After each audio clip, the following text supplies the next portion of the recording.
ધોરણ 7 હિન્દી ચેપ્ટર 7 ढूंढते रह जाओगे। स्वाध्याय જોઈશું। क्वेश्चन 1 पहेली को पूर्ण कीजिए। 3 अक्षर से बुलाते मुझे, आँखों में है बसाते मुझे, अंत कटे तो काज कहलाऊँ, मध्य कटे तो काल बन जाऊँ। सेकेंड, पहेलियाँ बनाइए।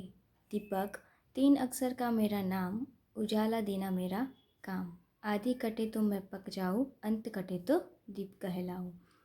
सेकेंड, पहली 3 अक्षर का मेरा नाम, दिमाग को उलझाना मेरा काम, आदि कटे तो बन जाओ हेली, मध्य कटे तो प्रेम से पली।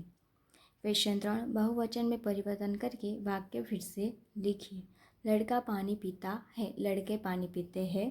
सेकेंड, किताब सुंदर है, किताबें सुंदर है। थर्ड, वह जाता है, वे जाते हैं। फोर्थ, फूल खिला है, फूल खिले है। આપણું આ સ્વાધ્યાય અહીંયા પૂરું થાય છે।